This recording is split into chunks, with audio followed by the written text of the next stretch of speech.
أشهد أن لا إله إلا الله وحده لا شريك له.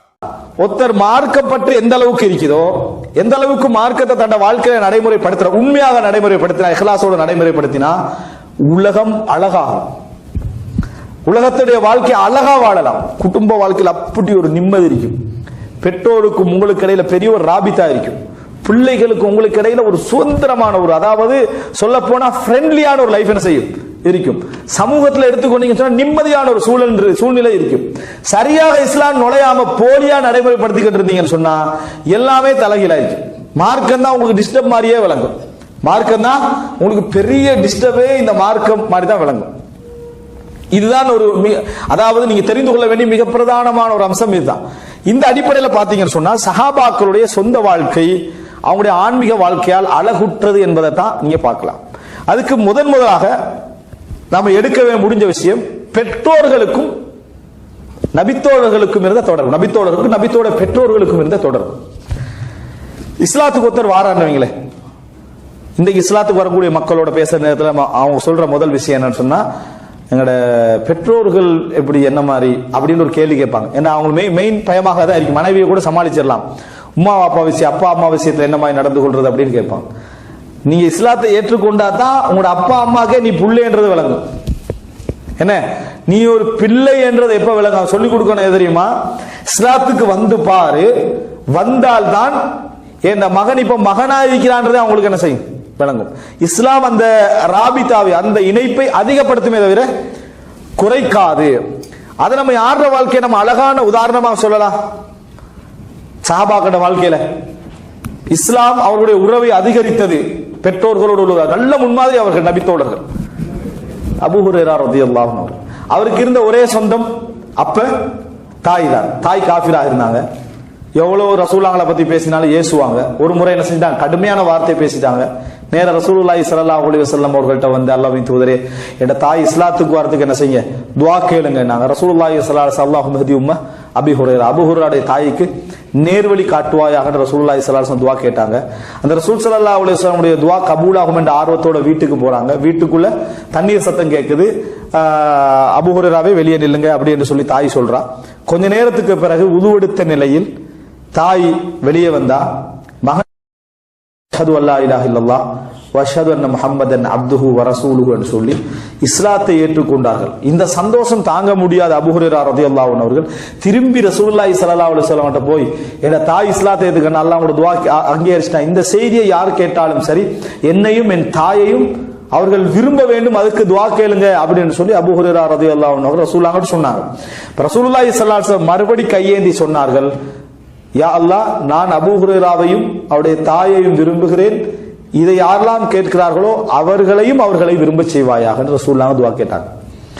இதுல அந்த தாய் இஸ்லாத்துக்கு வருவதற்கும் அந்த தாயுடைய அந்த, அதாவது எதிர்காலத்துடைய அந்த நலவுக்கும் காரணமாக இருந்தது இஸ்லாம் தான், வேற எதுவுமே இல்லை.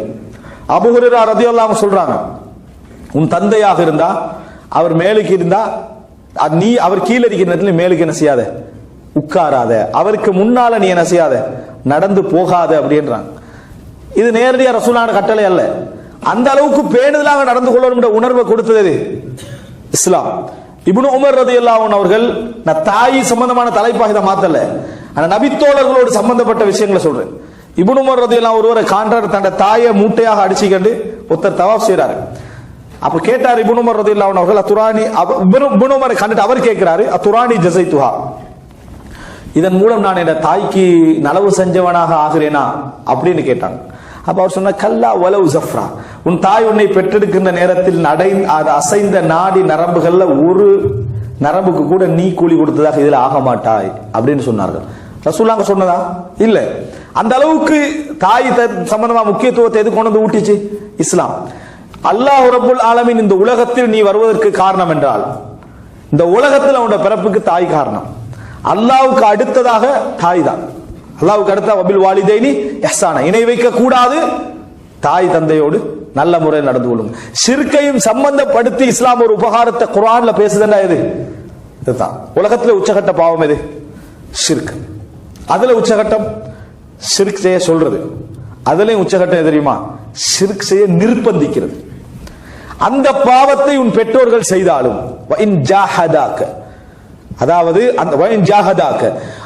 அதாவது நிர்பந்தித்தாலும், நீ என்ன அதாவது ஷிர்க் வைக்கணும் அப்படின்னு நிர்பந்தித்தாலும் அவர்களுக்கு வழிபடாதே. ஆனா இந்த உலகத்தில் சிறந்த முறையில் நடந்து கொள், அவர்களோடு இந்த உலகத்தில் சிறந்த முறையில் நடந்து கொள் என்று சொன்ன ஒரு மார்க்கம் என்ன? இஸ்லாம். எந்த மத வேறுபாடாக இருந்தாலும், என் தாய் வந்திருக்கிறாள், ஹதியா கொஞ்சம் கொண்டு வந்திருக்கிறாங்க, அஸ்மா ரலியல்லாஹு அன்ஹா சொல்றாங்க, அது அபூபக்கர் ரலியல்லாஹு அன்ஹு மகள் சொல்றாங்க, தாய் வந்திருக்கிறாங்க, ஹதியா கொண்டு வந்திருக்கிறாங்க, அஃப அக்பலுஹா, நான் அதை ஏற்றுக்கொள்ளலாமான்னு கேட்டாங்க. ரசூலுல்லாஹி ஸல்லல்லாஹு அலைஹி வஸல்லம் சொன்னாங்க, அதாவது இக்பலி ஹதியத்தஹா வஸலி உம்மக், ஹதியாவை ஏற்றுக்கொள்ளுங்கள், உங்கள் தாயோடு சேர்ந்து நடந்து கொள்ளுங்கள் அப்படின்னு சொன்னாங்க ரசூல் ஸல்லல்லாஹு அலைஹி வஸல்லம். அப்ப இந்த அளவுக்கு இஸ்லாம் என்ன செய்கிறது? வலியுறுத்துது. இந்த அளவுக்கு இஸ்லாம் வலியுறுத்துது. எந்த அளவுக்கு சொன்னால் அவர்களுக்கு சி என்ற வார்த்தை கூட சொல்ல வேண்டாம். உலகத்திலேயே மிகப்பெரிய வேதனை என்ன தெரியுமா? நமது சொத்துக்களை தியாகம் செய்து ஒருவருக்கு நன்மை செய்வதல்ல, அவருக்கு நம்ம சொத்துக்களை தியாகம் செஞ்சு நன்மை செய்யறது அவருக்கு தெரியாமைக்கிறது. எப்படி நம்ம சொத்துக்களை ஒரு பெற்றோரை கவனிக்கிறோம், நம்ம சந்தோஷம் என்ன? மகன் என்னை நல்லா கவனிக்கிறான் என்று உம்மா சொல்றதுல நமக்கு ஒரு சந்தோஷம். சில தாய் தந்தை இருக்கிறாங்க, மகனாண்டே தெரியாது, அவ்வளவு வயசு, அவங்க என்னை கவனிக்கிறாங்கன்னே தெரியாது. அப்படிப்பட்ட தாய் தந்தையை நம்ம கவனிச்சோம் பண்ணுவீங்களே, நாம கவனிக்கிறதே அவங்களுக்கு தெரியாது.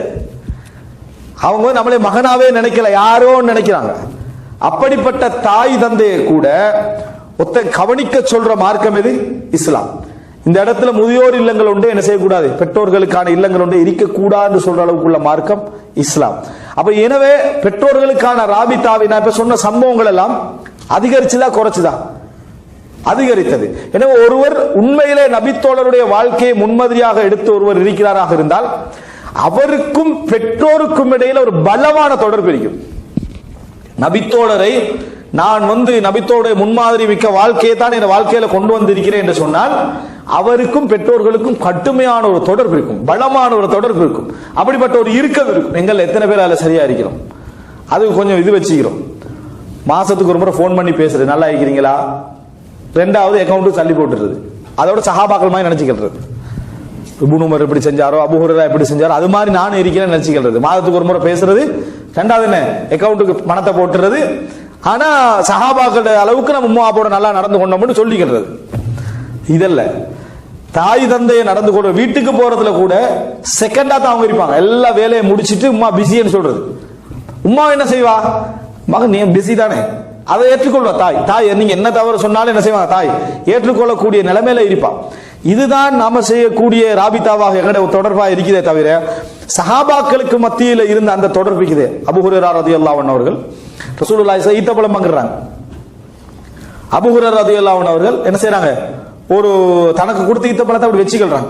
ரசூல் ஸல்லல்லாஹு அலைஹி வஸல்லம் ஏன்னு கேட்டாங்க. இல்ல என் தாய்க்காக வேண்டி நான் இதை என்ன செஞ்சேன் வச்சுக்கிறேன். ரசூல் ஸல்லல்லாஹு அலைஹி வஸல்லம் சொன்னாங்க, சாப்பிடுங்க, அதை நாங்க இன்னொன்று உங்களுக்கு என்ன செய்யறோம் தருகிறோம் என்று சொல்லி ரசூலுல்லாஹி ஸல்லல்லாஹு அலைஹி வஸல்லம் கொடுத்தாருன்றத பார்க்கிறோம். எந்த இடத்திலும் தாயை பற்றி அப்ப காஃபிரா இருக்கிறாங்க உம்மா, அப்ப என்ன செய்யறாங்க? காஃபிராக இருக்கிறாங்க. அந்த நேரத்திலும் அபூ ஹுரைரா ரலியல்லாஹு அன்ஹு உள்ளத்திலிருந்து சிந்தனையை பாருங்கள். எனவே ஒருவர் நபித்தோழருடைய முன்மாதிரியை தான் தண்ட வாழ்க்கையில் எடுத்திருக்கிறார் அப்படி என்று சொன்னால் அவற்றை இருக்க வேண்டிய மிக பிரதானமான பண்பு தாய் தந்தையோடு அவர்கள் நடந்து கொள்ளக்கூடிய மிக சிறந்த முறை. தந்தை உலகத்திலேயே உணர முடியாத ஒரு உறவு என்ன? தந்தையுடைய உறவு. தந்தையுடைய உறவு உணர முடியாத ஒரு உறவு. ஆனால் ரசூலுல்லாஹி ஸல்லல்லாஹு அலைஹி வஸல்லம் உணர்த்தி காட்டின ஒரு உறவு. நான் ஒரு மனைவிய, அதாவது யாருக்கு யாராவது சுஜூது செய்யறதா இருந்தா மனைவியை கணவனுக்கு என்ன செய்திருப்பேன்? சுஜூது செய்ய சொல்லி இருப்பேன் சொன்னாங்க. காரணம், பெண்களை பொறுத்த வரைக்கும் அவர்கள் உணர்வு ரீதியானவர்களாக எப்ப இருப்பாங்க. ஆண் அதாவது அறிவில்லாமல் இல்ல, ஆனா உணர்ச்சிக்கு அதிகம் இடம் இருக்கும். ஆண்களை பொறுத்த வரைக்கும் அறிவு ரீதியானவர்களா இருப்பாங்க, உணர்ச்சி இல்லாம இல்ல. உணர்ச்சி இரண்டாவது நிலையில என்ன செய்யும்? இருக்கும். இந்த நிலையிலும் தந்தை ரசூலுல்லாஹி ஸல்லல்லாஹு அலைஹி வஸல்லம் இப்னு உமர் ரலியல்லாஹு அன்ஹு இடத்தால போய்கின்றிருக்கிறாங்க. ஒரு கிராமப்புறவாசி வராரு. இப்னு உமர் ரலியல்லாஹு அவரை விழுந்து அடிச்சு அப்படி கவனிக்கிறார், சிறந்த முறையில் எல்லாம் கவனிக்கிறார். கவனிச்ச பின்னால பக்கத்தில் உள்ளவர் கேட்கிறார் இப்னு உமர்ட்ட, சாதாரண ஒரு கிராமப்புறவாசி சாதாரணமா கொடுத்தா ஏத்துக்கொள்ள போறாரு, இவ்வளவு கவனிக்கிறீங்களே ஏன்னு கேட்டாங்க. அதுக்கு இப்னு உமர் சொன்னார், ரசூலுல்லாஹி ஸல்லல்லாஹு அலைஹி வஸல்லம் சொல்லி, இவரே தந்தையுடைய நண்பர், தந்தையுடைய நண்பர். ரசூலுல்லாஹி ஸல்லல்லாஹு அலைஹி வஸல்லம் சொன்னார்கள், இன்ன அபர்ரல் பிர் அன் தஸில உத்த அபீக், உன் தந்தையோடு யாரெல்லாம் நட்பாகவும் நேசமாக இருந்தார்களோ அவர்களோடு சேர்ந்து நடப்பது நன்மைகளிலெல்லாம் சிறந்த நன்மை என்று ரசூலுல்லாஹி ஸல்லல்லாஹு அலைஹி வஸல்லம் சொன்னார். தந்தையோடு நட்பாக இருந்தவர்களோடு நீ சேர்ந்து நடப்பது செய்கின்ற நன்மைகள் எல்லாம் மிக சிறந்த நன்மை என்று சொன்னார்கள். சஹீஹ் முஸ்லிம்ல என்ன செய்கிறோம், ஹதீஸை நாம் என்ன செய்கிறோம் பார்க்கிறோம். இந்த செய்தி எங்களுக்கு எதை சொல்லுது? ஒரு தந்தையோடு சேர்ந்து நடக்கிற உறவை இப்னு உமர் ரலியல்லாஹு அன்ஹு பிராக்டிகல், நான் சொன்னது ஹதீஸ்கள் அல்ல, நல்லா பாருங்க, நபித்தோழர்களுடைய பிராக்டிகலான செய்திகள். ஏன்னா நபித்தோழர்கள் முன்மாதிரி தான் இப்ப தலைப்பு. அப்ப நபித்தோழர்களுடைய வாழ்க்கையில் அவங்க நடந்து கொண்ட முறையை பாருங்க.